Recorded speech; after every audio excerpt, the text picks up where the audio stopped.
Hozirgi kunda juda ham rivojlangan grija ko'pchilik ayollar 70% ayollarda hozir grija bo'lib ketyapti. Ko'p savol berishadi, darslaringiz davomida grijali ayollar bilan ham shug'ullanasizmi? O'sha darsni biz shunaqa tuzdik. Aynan grijasi borlarniki asosan yaxshi bo'lib ketishi uchun. Chunki grijasi borlarga yaxshi ish bo'lishi uchun ishlasak, boshqalar grija bo'lmaydigan holatga olib keladigan mavzular va temalar, mashqlar ketma-ketligida dars o'tiladi. Nimaga grija? Sabablaridan bittasi periduralka. Tug'ruq paytida poзвоночникdan olinadigan periduralka ham juda ham katta soppa-sog' ayolga ham zarar beradi. Periduralka allergiya bo'lib qolishini tezlashtiradi va grija bo'lib qolishini ta'minlaydi.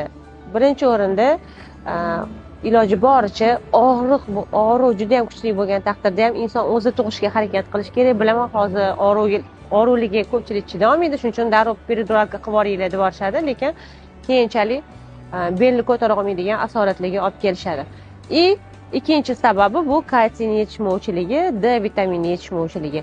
Har yili o'zingizni vitamin bilan ta'minlab turishingiz kerak. Bundan buyon polniy har yili qishda vitamin, kalsiy, D3, omega shularni ichib yurishingiz kerak bo'lyapti va hasib, qazi-qartilar, qorinlar, kalla pochalar ularni yeyish kerak.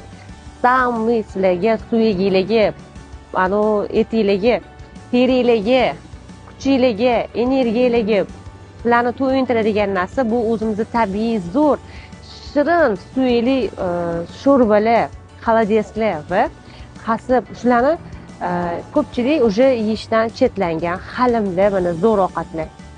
Eng tabiiy mazali kollagenga boy tabiiy kollagen va juda ham sizga kerak bo'lgan har bir quvvatni beruvchi ovqatlar. Nimaga energiyang ko'p, charchamaysan kechgacha ham deyishadi. Ko'pincha men faqat shunaqa narsalar yeyman. Mani yonimda yuradigan o'quvchilarim, shogirdlarim Yandexdan normalniy shirin ovqat zakaz qilib yeyish mumkinligini o'rganishdi. Yandexdan o'ylashadiki, faqat lavash, burger, har xil narsalar yo'q, svejiy salat va svejiy halim, hasblar, sho'rvalar zakaz qilib yeyishimni ko'rib, ular hayron qolishdi. Odamlar o'ylaydiki, poзвоночник faqat oldiga, orqaga qimillaydi mana. Oldiga, orqaga qimillash kerak deb o'ylashadi, lekin poзвоночник bunaqasiga ham qimillaydi. Poзвоночниgingizni o'rtasida yo'g'on o'tgan tomir va suyuqlik. Suyuqlik qanchalik harakat kamligidan, vitamin yetishmovchiligidan qotib qolar ekan, bitta egilib, reski nagruzka qilib, noto'g'ri ko'tarilganingizda poзвоночникni mana bo'g'im poзвоночникni orasidan suyuqlik qo'qqitib chiqib qoladi-da, o'sha narsa keyin og'riq berib yuradi, polniy so'rilolmay. Lekin siz harakatsizlikda davom etib ketaversangiz, faqat og'riq qoldiruvchi dorilar bilan o'zingizni ta'minlab yursangiz, vaqtinchalik og'riq qoldiradi, lekin qanaqadir suv sezganda yoki yana ozgina og'ir ko'targaningizda u zamikach qilib sizga og'riq beraveradi. Даже yonidan bola chiqaradi. Уже poзвоночникka pastidan chiqdimi, уже tepadan chiqishga rivojlanib ketib qoladi. Bo'yinni tepalaridan chiqishi.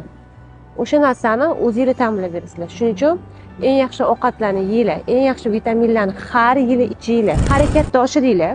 Bunaqasiga ham poзвоночниga yonlamachi o'tsa ham trenerlarga ham maslahatim shunaqa ishlaylik klientlar bilan. Va jononalarga tavsiyam, har doim harakatda bo'linglar, vitaminni ichinglar. Eng yaxshi kollagenga boy shirin ovqatlarni iste'mol qilinglar. Poзвоночникlarning o'rtasidagi suyuqlikni, suyuq chiroyli maromida yosh olib yurish o'zingizlarning qo'lingizda.